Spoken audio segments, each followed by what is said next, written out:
I've made over $1.5 million in career earnings as an accountant, and I'm going to talk about my story in hopes that it helps you navigate your journey in your career. If you're new here, my name is Eddie Gramajo. I'm a CPA. I've been in accounting for 11 years now, and I talk a lot about my story. I do Excel tips, give career advice. So if you do want more career advice, make sure to hit that subscribe, and let's jump into it. First and foremost, when I was getting into accounting, I was just getting into accounting because I wanted to get a job. I grew up with my mom making $20,000 a year, feeding two kids. So we didn't have much. And so I just wanted to go to college and get an accounting degree. Along the way, I learned there's different paths to accounting. And I started to learn that the right path for me was going and becoming a CPA and going to a public accounting firm. So that's what I tried to do. The most important thing that I learned my senior year was how valuable it is to go to these networking events. I remember the first offer that I got was somebody came to give a presentation on campus, and after the presentation was done, I met the person, went up to the person and said, thank you for coming. And they gave me their business card. I followed up with an email saying, hey, thank you so much for coming. Thanks for talking to me afterwards. And here's my resume. Hopefully, there's a fit for the audit position that I was looking at. Ended up getting an interview with Deloitte, and then went through the interview process, and then got a job at Deloitte. Started my career at Deloitte. So now finally graduated, got the job offer. Started in the fall following the year that I graduated. Started making $52,000 a year. Then stayed there for a year and 8 months. I ended up getting fired from Deloitte. And when I was thinking about what I'm going to do next, there's a couple things that I always keep in mind is how do I differentiate myself on my resume against the people that I'm going to be competing for these jobs. Of course, there's going to be a bunch of people that have a similar background. They have good grades in college. They might have done a couple years at Deloitte, and they're applying to the same roles that I am. So what can I do to differentiate myself? So when I got fired, I ended up trying to learn how to code, and I tried to learn a little bit of SQL. And then also me and my buddy, we launched a personal finance application on the App Store. And now putting that on my resume that I launched an iOS app, it made a lot of people, when they looked at my resume, curious. Oh, he went to Deloitte, but then he also started an application about personal finance. They're kind of similar. And so people would always ask me in interviews, oh, you started this app. How did that go? And then in my interviews, I would be able to explain how I have a growth mindset and I'm always curious and I'm always learning. And especially coming out, being fresh, 2 years out of Deloitte, they're not expecting me to be very technical. They're not expecting me to have a ton of experience. But what they're looking for is somebody who's willing to learn, somebody who's curious, somebody who's going to ask questions and grow at the company that they're going to. It's important to differentiate yourself on your resume somehow. It doesn't have to be so grand as what I did, but you should figure out, what to do there. So I moved up to the Bay Area after getting fired as well. The next place that I went to was a tech company, a media tech company in the Bay Area. It was located in Oakland. I was applying online, got a bunch of interviews from different places like Uber, DoorDash, Lyft, Google, different places, and ended up going to Pandora because they turned around and offered me a position there, and it was a great offer. I was making $52,000 a year at Deloitte. They came with an offer where I was going to be making total comp was going to be around $85,000 to $90,000. So that was a big jump for me. And the other thing that I was thinking about was not only having Deloitte on my resume is going to be good, but having another brand name. So this was a company that was well known, and having that brand name on my resume is going to go a long way in the future when I'm looking for future roles. So I always think about that. How is my resume going to look in the long run? So I worked there for 2 years. I ended up getting promoted. And in that time, what I learned was promotions are up to you and how you advocate for yourself. So for me, after being there for a year, I was talking to the director who just came from a different company. She was there for like 6 to 8 months. I was talking to her about my aspirations and growing within the company. First thing that I did was let her know, right, in some of our one-on-ones, I let her know, hey, I aspire to get promoted. Just straight up, just telling her, right, like, hey, I want to get promoted. Done. And the outcomes, at what value have you? I worked on a large project that took one of our processes from 2 days to 4 hours. And so that was a high visibility project. It reduced close time by a ton. And so being on those projects was something that was super important. Had I not advocated for myself to continue to be on those projects when they hired a new manager, or advocated for myself for that promotion, saying, hey, I want to get promoted. I don't think that it would have came so fast. When I got promoted, I stayed there for a few more months. Then I realized, okay, maybe I can go and find a startup that I can work at. And there was a company closer to where I live, so the commute would have been better, the quality of life would have been better, and the pay was going to be better. So I ended up applying to the role. It was a lateral move, so that meant you're going from one title to the same title. You're not moving up in title. So that's what a lateral move is. And so I made a lateral move to this company. And the reason I did it was because it was also a well-known startup. It was a name that people were familiar with, and they were going to pay me around $100,000 all in with the equity piece. And so that attracted me to go to this company. I wanted to be in that startup environment, and I thought that having another brand name on my resume couldn't hurt. And I worked there for about a year and 8 months. And now this is where my career kind of takes a weird turn. So we were in San Francisco Bay Area. We wanted to go back to San Diego.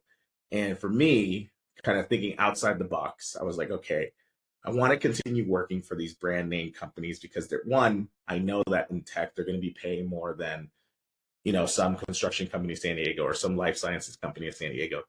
So I wanted to stay in that tech world somehow. I had a good relationship with the controller, and I went to her and I brainstormed, hey, can I consult for this company for 6 months while I work remotely and move to San Diego? And it goes back to networking and kind of building those relationships and sustaining those relationships over time. It kind of helps because making that ask isn't as scary if you know the person a little bit.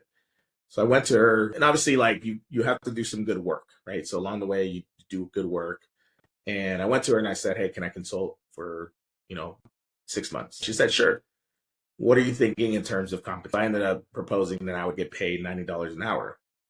And so I knew that we paid consultants a little bit more than that. We were paying consultants around that $150 an hour range. I knew that $90 an hour, one, it was cheap, so that it was an easier ask for her to go to the CFO and be like, hey, we can get a cheap consultant for 6 months while we hire somebody. Then they got it approved. I ended up moving to San Diego. I worked remotely 6 months and consulted for the company that I was at. I'm going to drive home that networking is key to a lot of this. I started to reach out I wanted to stay in the consulting world because I knew that I could possibly get to $150 an hour, charging clients $150 an hour because I've seen other people do it.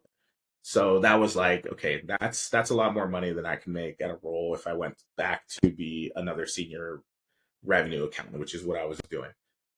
So I took the consulting route, and the way that I did that, the controller had a connection to a consultant who was working on a project before at the company that I was at. She connected me with her. I reached out and I said, hey, newly minted consultant, worked with, this person that we have in common, would love to chat. I chatted with this person, and they said that they needed some help on a project with some of their clients. So we came up with an agreement that I would go and help with some clients, and they would have me as an independent contractor. So I had my own consulting practice, and then I would just go through and work through their contract with the clients that they have. So there was a lot of projects that they were working on, and so I was able to kind of bounce around different projects for 2 years and be getting paid $150 an hour. So that was great from a consulting aspect. The downside to consulting was that you had to do a bunch of networking to get these clients. So not only because these projects don't last forever. Some clients have short-term needs, some have long-term needs, but these projects typically don't last forever. And it requires you to do a lot of outreach and a lot of, figuring out, okay, what are you going to do next? Luckily, the person that I had initially met as the consultant, she introduced me to a head of finance at a small startup. This was a unicorn startup. They needed some help on their revenue team. I came in as a consultant and then did some great work there. And then 6 months later, they offered me a full-time role to be the first person on the revenue team to join and build that team out. And that was something, kind of taking all my experience together, that was something that I could not get at a lot of places. So I had to jump on that opportunity. And at that point, so I was making $150 an hour as a consultant up to that point, and I had to take a major pay cut to join this startup because a lot of it was tied in equity. So my base was only really around $170,000, and the equity portion of it made up the rest of the, total comp could have been whatever the equity. They still haven't gone public, so whatever that equity is going to be, that's what the total comp package would be. So to me, it was a pay cut, but it was still enough to survive, and also a great opportunity to go and build and be at a startup that is well known and it's a unicorn, and kind of see where it goes. Along the way, so I built out the team. I was there for 2 years. Then I saw a role at a large public tech company, $2 billion a year company. I could go in and lead a team there, and they work internationally. So it was kind of solving bigger problems at a bigger company. And it was almost my dream job. And this was a job that was going to pay me $300,000 a year. So going from, what I was making in base and having to wait for the equity to vest and to end up from a money perspective, it was a no-brainer. Right? It was almost an accumulation of everything that I had done to this point. So I talk a lot about how telling the story on your resume is important. So on my resume, we have I'm from Big Four, I'm entrepreneurial. I worked at these brand name companies my entire career. Everybody knows these companies. And I've done my own practice. So you know that I'm a go-getter. I've done consulting, and I did that, and I did it really well. So all of that on my resume sticks out. Not a lot of people have that path. And not a lot of people, want to have that path. And so it's always an easy way now to differentiate myself among others. It always sticks out. Having consulting on my background, having some of these entrepreneurial things that I've done in my background, and then also the brand names. Like that was something that I had thought about my entire career, is like, how can I stay having the brand names? How can I tell a good story on my resume so that I end up getting a really, really good job? So this was the accumulation of everything. And I ended up applying online. Just didn't know anybody, didn't get a referral, applied online, ended up getting an interview. And, a month and a half later, to wrap this up, I ended up getting to $300,000 a year in my career. I calculated my total earnings, made 1.5 million. I think the key things that you could take away are, think about what you want to be doing long term. I think it's important to have a longer term vision for your career, especially if you're going into a career in the degree. This is the long game. This isn't me. I don't have any special skills other than hustling and working hard and, being productive at work and turning in a good work product. So it's the long game. So think about the long game.